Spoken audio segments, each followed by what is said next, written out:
नमस्कार मेरे प्यारे भाइयों, मेरे परम पिता परमात्मा के प्यारे जीव हंसों। मैं बहुत शुक्रगुजार हूं उस मालिक का जिसने मेरे भाइयों को इतना विवेकी बना दिया कि वो हर छोटी से छोटी बात को अच्छी तरह समझ रहे हैं और सत्य सत्य का निर्णय करते ही जा रहे हैं। मैं उस मालिक के चरणों में दंडवत प्रणाम करता हूं और ये आशा करता हूं कि जैसे पहले के सत्संग आपकी समझ में आए, ऐसे ही आज का सत्संग भी आप भली प्रकार समझ सको। तो आज जो हम वाणी लेंगे वो श्री गुरु ग्रंथ साहिब जी से लेंगे। तो आइए देखते हैं क्या कहती है वाणी।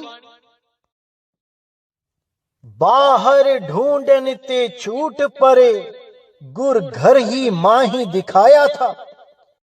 यानी मैं जहां बाहर मालिक को ढूंढता फिरता था, कभी जंगलों में, कभी पहाड़ों में, कभी नदियों में, कभी तीर्थों में, कभी कहीं, वो मेरी सारी भटकना मेरे गुरु ने खत्म कर दी और मेरे परमपिता परमात्मा का निज स्थान बता दिया कि मैं कहां ढूंढूं जो मुझे वो मालिक मिले।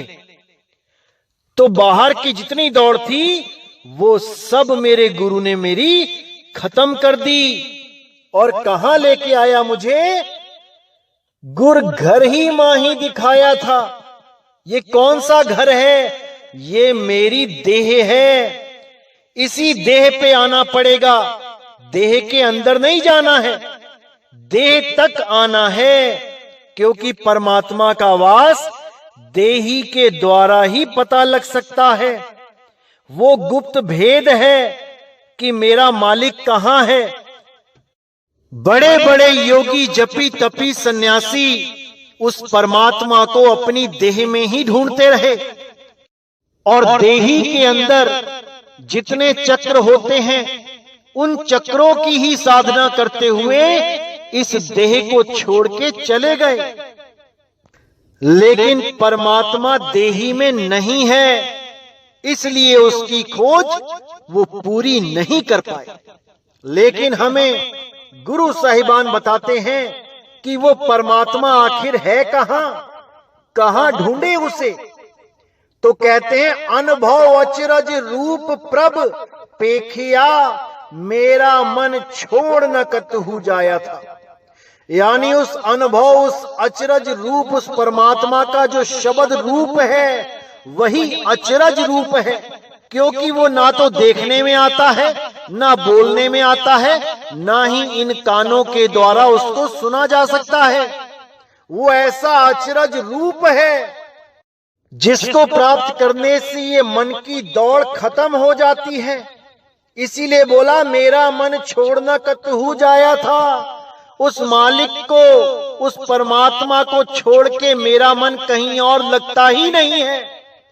तो आगे कहते हैं, मानक पायो रे पायो, हरि पूरा पाया था।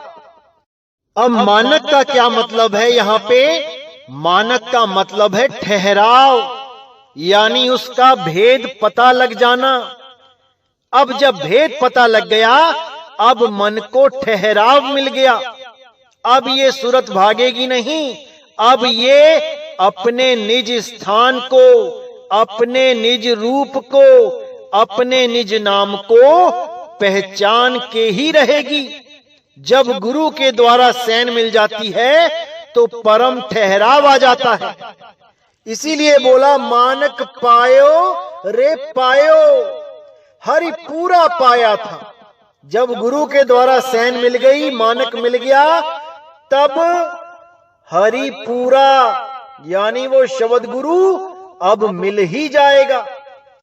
जिसको ढूंढते ढूंढते कई जन्म बीत गए, अब वो हमें जरूर मिलेगा।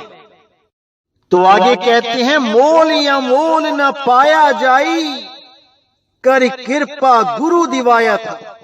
यानी उस अमोलक परमात्मा को मोल के द्वारा नहीं पाया जा सकता था, यानी कुछ भी भेंट करके उस मालिक को नहीं पाया जा सकता था, लेकिन कर कृपा गुरु दिवाया था।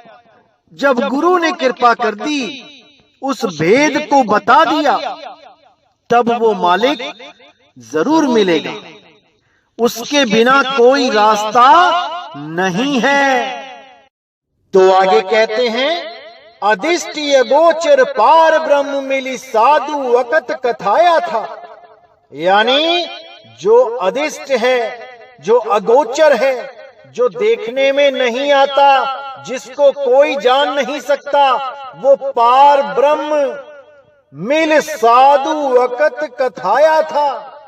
जब हमारे जीवन में वो साधु आ गया जो उस अकथ को, जिसे कथा नहीं जा सकता, उसको भी कथ के समझा दे, उसकी कथा को, उसकी अकथ कथा को हमें बता दे, तब वो मालिक हमसे दूर नहीं है।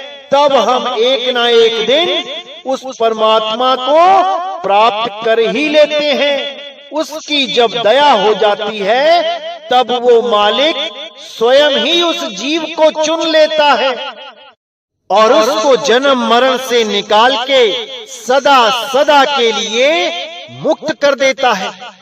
अब ना कहीं आना, ना कहीं जाना, आपे में आप समाना।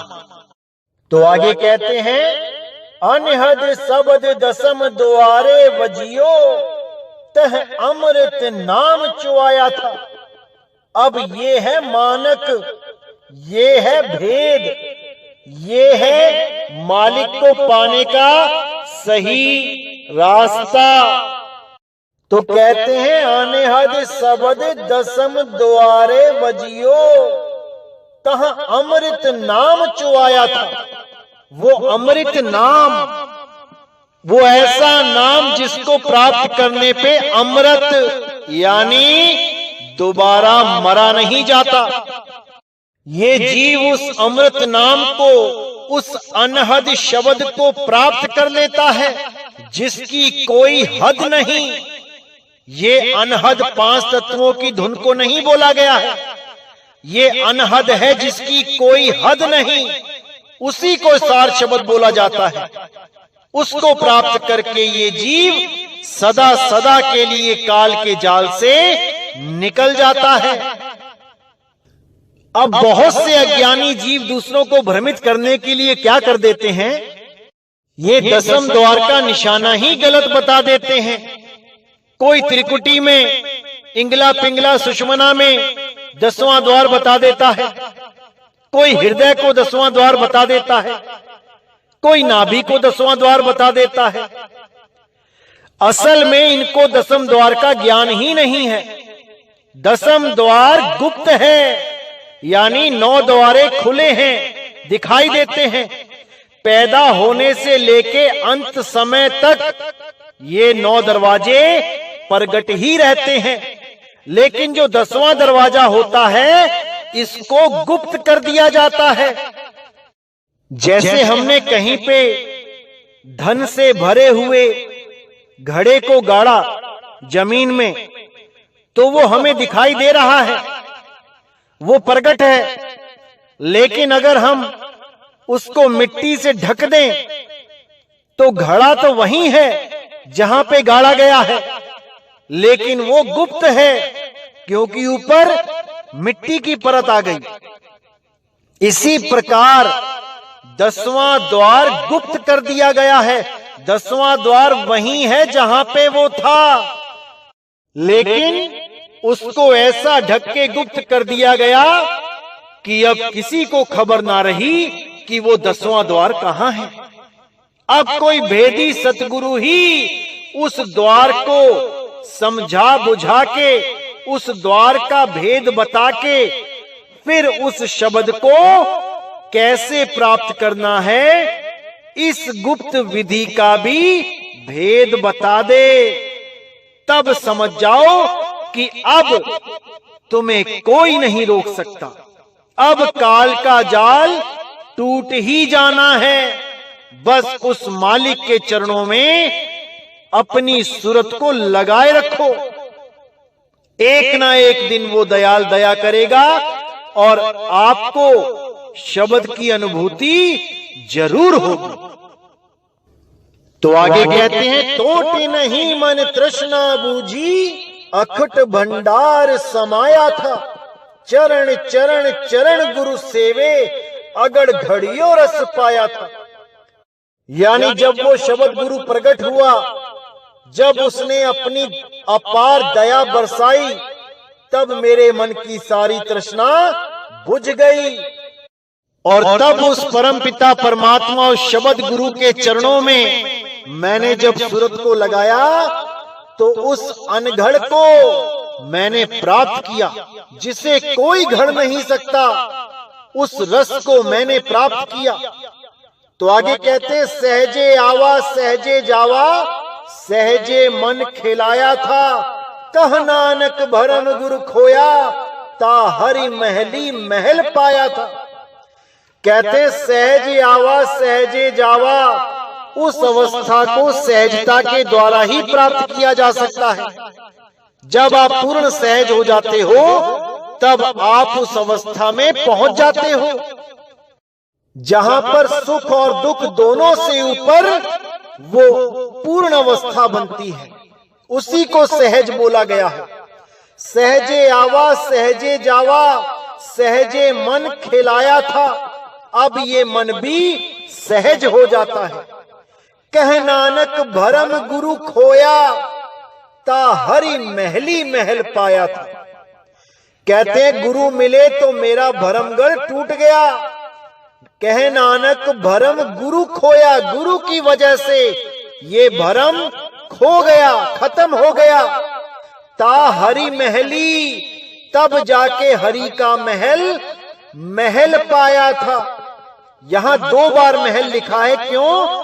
कि हरि के महल को मैंने अपने ही महल में पाया, यानी इस देही में ही उस परमात्मा को पाया, लेकिन देह के अंदर नहीं, बल्कि उस स्थान पे जहां गुरु ने भेद बताया। तब मैं उस मालिक का दर्श कर पाया, तब मैं उस मालिक के चरणों में समा पाया। तो बहुत ही भेदी वाणी है, लेकिन तब समझ में आती है जब मालिक की अपरंपार दया इस जीव पे बरसती है। क्योंकि भरमाने वाले तो भरमाते ही हैं। इसीलिए गरीबदास जी ने भी बिल्कुल खुल के बोला, तालू ऊपर है त्रिवेणी, ब्रह्म रंध्र का घाट दुल्हनी। गंगा जमुना मध्य प्रयागा, काया काशी नहाए माघा। यानी वो त्रिवेणी शरीर में नहीं है भाई, वो शरीर से परे है। उस त्रिवेणी में नहा के ये जीव सदा सदा के लिए मुक्त हो जाता है, सदा सदा के लिए जन्म मरण से छूट जाता है। और वो त्रिवेणी इस काया के द्वारा ही समझ में आ सकती है। वो कहीं बाहर नदियां नहीं हैं, ये इसी काया का भेद खोला गया है। इसीलिए कबीर साहब ने भी बोला, 10वां द्वार गुप्त है, ब्रह्म रंध्र है ठौर, तहवां सुरती लिप्त करो, देह तजो फिर और।